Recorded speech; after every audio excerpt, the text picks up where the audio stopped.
Margot Daidc, tragic death at 37. Margot Daidc was a towering presence in every sense of the word. At 7'2", she was the tallest player in WNBA history and a fan favorite known for her shot blocking, humble personality, and influence on international players entering the league.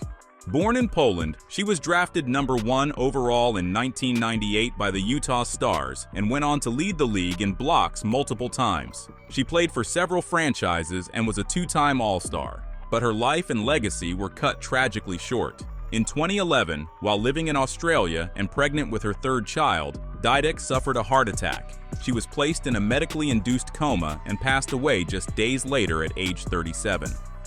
The WNBA and basketball world were stunned. For a player who had broken so many barriers internationally and helped grow the sport, her death was more than just a loss. It was a gut punch to a league that owed her so much.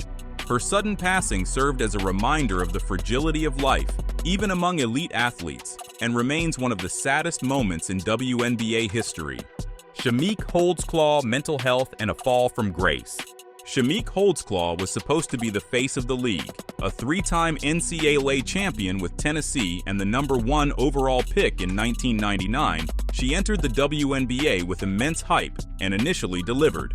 She averaged 16.9 points and 7.9 rebounds over her career and made multiple All-Star teams. But behind the stats was a battle that would eventually derail her career: mental health struggles.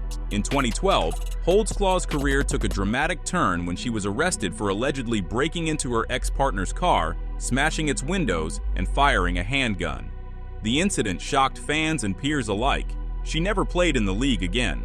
While no one was injured and she later received probation, the case became a lightning rod for conversations about untreated trauma, depression, and the stigmatization of mental health in women's sports.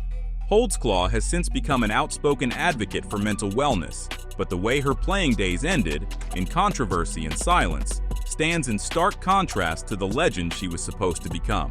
Rakuna Williams, a career marred by violence. Rakuna Williams had one of the most explosive scoring performances in WNBA history, a 51-point game in 2013 that made her a household name overnight.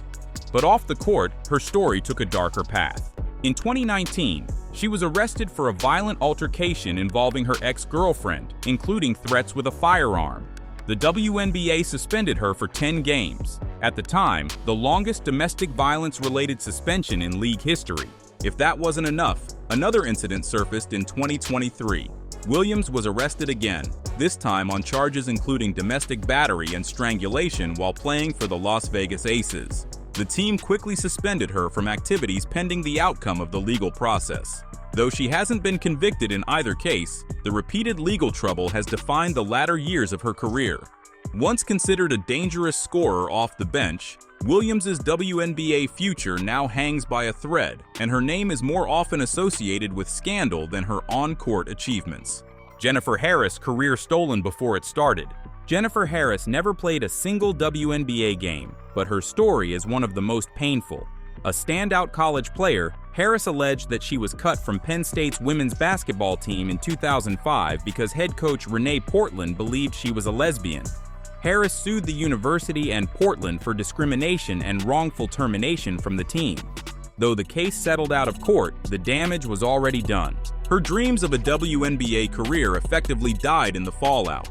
Teams steered clear of the controversy, and despite her undeniable talent, Harris was left without a professional future. Her story became a cautionary tale of the institutional barriers LGBTQ+ athletes can face, especially in women's sports, where stereotypes run rampant.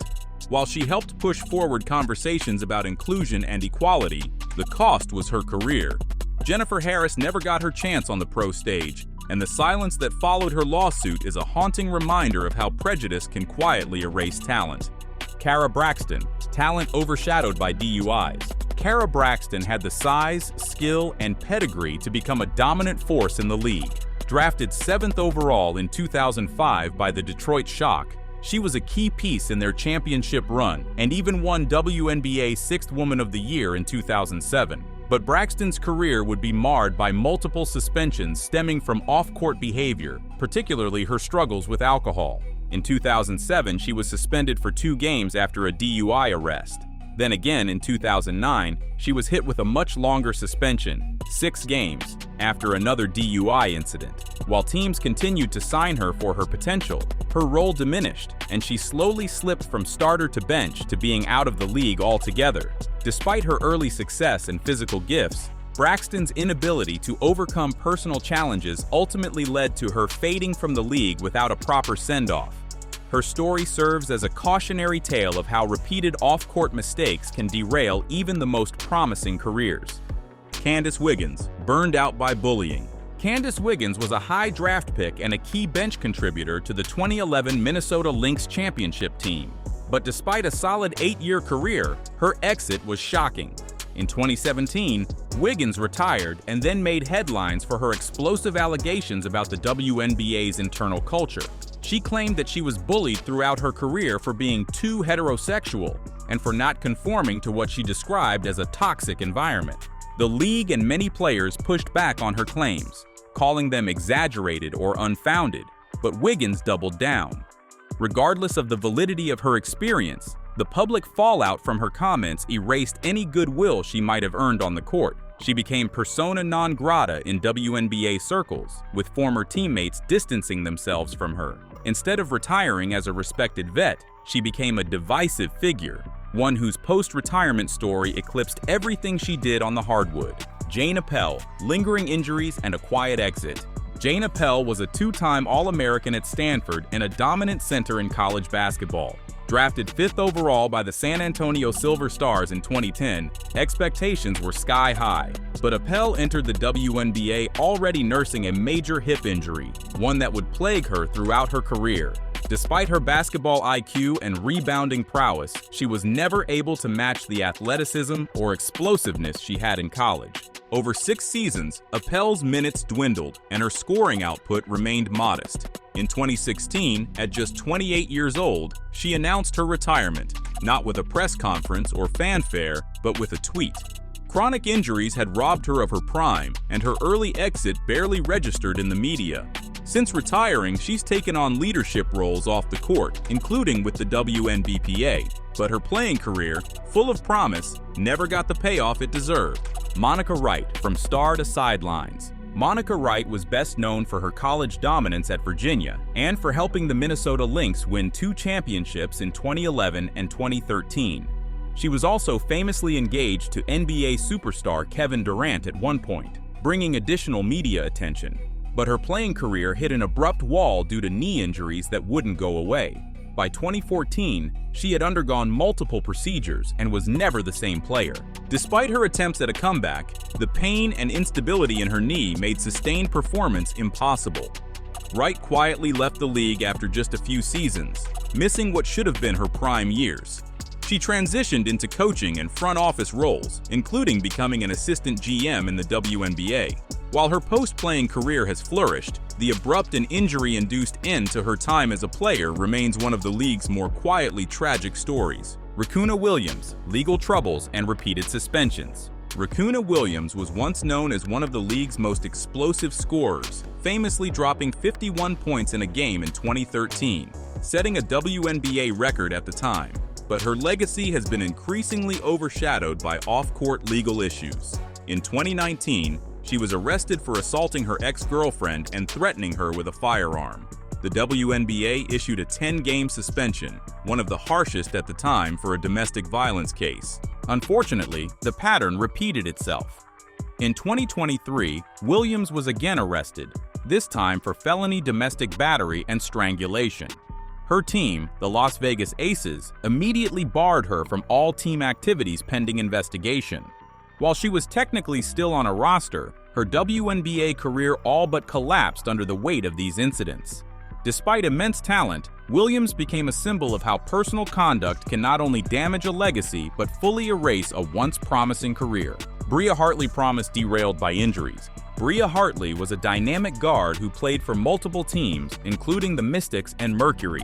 Drafted 7th overall in 2014, Hartley had stints of brilliance, especially during her time with the Mercury, where she averaged double-digit scoring off the bench. But repeated knee injuries began to sap her explosiveness and reliability. In 2020, she tore her ACL just as she was putting together a breakout season. She attempted to come back in 2022, but was never the same player. Her minutes declined, and teams grew hesitant to invest in a guard with a fragile body and mounting injury history. Her final seasons in the league were quiet and sporadic, lacking the momentum she once carried. Though she never officially announced retirement, Hartley faded from the WNBA scene, a talented guard whose body simply couldn't keep up with her will to play. Simone Augustus, silent final season. Simone Augustus is a WNBA legend, a 4-time champion and 8-time All-Star. Yet the end of her career felt unceremonious. In 2020, she left the Minnesota Lynx after 14 seasons to sign with the LA Sparks, shocking fans. Her role was reduced to limited minutes, and by 2021 she barely played at all, averaging fewer than 5 points per game. Then came the surprising twist. Augustus announced her retirement not mid-season or during a farewell tour, but quietly in training camp, immediately shifting into an assistant coaching role. The lack of a send-off didn't sit right with fans who felt she deserved more. For someone who helped define an era, the abruptness and silence of her exit made it feel like her playing days ended in a whisper rather than a roar. Epiphanny Prince, COVID exit and fade out. Epiphanny Prince was once a walking bucket, drafted in 2010 and known for her scoring instincts and clutch performances. She had multiple seasons averaging over 15 points per game and was a fixture in playoff rosters for teams like the Sky and Liberty. But her WNBA trajectory took a strange turn after the COVID-19 pandemic hit. In 2020, Prince opted out of the season for health reasons. When she returned, she struggled to regain rhythm, playing limited minutes and often finding herself outside the rotation. As younger talent filled rosters, Prince became a casualty of the league's ever-tight competition. No major announcement ever came, no tribute, no farewell. She simply disappeared from the WNBA's landscape, a former star gradually pushed out by circumstance, time, and a changing league. Alexis Hornbuckle, from champion to forgotten. Alexis Hornbuckle holds the unique distinction of winning an NCAA title and a WNBA championship in the same year, 2008. Drafted 4th overall by the Detroit Shock, she was known for her tenacious defense and championship pedigree. Yet despite the strong start, her WNBA career never gained consistent traction. Hornbuckle bounced between teams, struggling to find a lasting role. Injuries and diminishing minutes left her largely on the fringes of rotations. After a few seasons of declining output, she vanished from the league without fanfare. Her abrupt fade highlighted a harsh reality for many WNBA players. Even with early success and talent, longevity isn't guaranteed. Her exit from the league came not with scandal or injury, but with a quiet benching that slowly turned into absence. Monique Curry star turn that never lasted. Monique Curry spent over a decade in the WNBA, mostly with the Washington Mystics and Phoenix Mercury. A strong scorer and veteran leader, she was a reliable contributor for much of her career. But unlike some of her peers, Curry never had a true defining moment. No championship run, no all-star accolades that stuck. Toward the end of her time in the league, her production dipped sharply. In 2018, her final season, she played limited minutes and averaged just 3.2 points per game. There was no big injury or off-court scandal, just a steady decline in role and visibility until she was eventually out of the league. For a player once expected to be a franchise cornerstone, the quiet fade felt more like a slow-motion disappointment than a sudden collapse. Tiffany Bias barely got to play. Tiffany Bias was a standout at Oklahoma State and had Olympic-level athleticism, but her WNBA career was brief and stunted. Drafted in the second round by the Phoenix Mercury in 2014, she spent most of her time either on the bench or being waived and re-signed by multiple teams. Bias only played in 37 total WNBA games across 4 seasons, scoring less than 100 total career points. Despite her speed and potential, she could never carve out a lasting role in any rotation. Injuries and stiff competition from more experienced guards sealed her fate. She eventually transitioned into broadcasting and digital content, where she has found more recognition, but her playing career remains a cautionary tale of how talent alone isn't enough in a league with so few roster spots. Taylor Hill, career derailed by injuries. Taylor Hill entered the league with high expectations as the 4th overall pick in 2013 by the Washington Mystics. For a time, she delivered, averaging double digits in scoring and showing flashes of star power.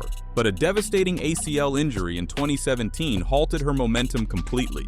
Though she returned to the court, she never regained her previous form. Her minutes dropped, her efficiency plummeted, and she was soon traded and later waived. By 2020, she was out of the league entirely. Hill's fall wasn't due to scandal or attitude, but the cruel nature of injuries that robbed her of what could have been a stellar WNBA prime. Cappy Pondexter unceremonious exit for a former star. Cappy Pondexter was once one of the league's brightest stars. A 7-time All-Star, Finals MVP, and 2-time WNBA champion, she had a legitimate case as one of the greatest guards of her generation. But her career didn't end with the glory it deserved. After a stellar run with Phoenix and Chicago, Pondexter's final years were marked by off-court friction, erratic team fits, and dwindling production. Her last season in 2018 saw her bounce between teams, waived mid-season by the Sparks and finishing with Indiana, where she played just a handful of ineffective games. She quietly exited the league after that, with no formal retirement tour, no press conference, no farewell. For a player of her stature, the silence was deafening. Shoni Schimmel's stardom to obscurity. Shoni Schimmel captivated fans with her flashy style and dynamic scoring as a rookie in 2014. She made the All-Star game that year and won MVP of the event, becoming a cultural icon in indigenous communities and a rare breakout marketing star for the WNBA. But within just a few years, her career unraveled. Fitness issues, reported clashes with coaches, and declining on-court performance led to her being waived by the Liberty in 2016. By 2018, she was out of the league entirely, later facing a domestic violence charge in 2021. What looked like a storybook rise became one of the WNBA's most abrupt and disappointing fall-offs. Kelly Schumacher champion with a quick fade. Kelly Schumacher won 2 WNBA championships with the Indiana Fever and Detroit Shock, and was known for her shot-blocking prowess. Yet despite the hardware, her individual career was largely forgettable. Her stats were pedestrian, and she often played limited minutes off the bench. After bouncing between teams, including stints with the Liberty and Mercury, Schumacher abruptly disappeared from the league. There was no farewell game or send-off. She quietly moved into coaching, but as a player, her exit was swift and lacking the fanfare someone with 2 rings might otherwise receive. Kristen Mann, the pop star prospect who never took off. Drafted 11th overall in 2005 by the Minnesota Lynx, Kristen Mann was a versatile forward with decent collegiate hype and a side hustle as a pop singer. While that crossover potential caught attention, her basketball career never quite lived up to expectations. Mann averaged under 5 points per game across 5 seasons and was waived multiple times. She struggled to find a consistent role and was eventually phased out of the league. Though she pivoted to music and entertainment, her WNBA career ended without a single playoff appearance, all-star nod, or lasting impact. For someone with multidimensional talent, her time on the court was surprisingly unremarkable.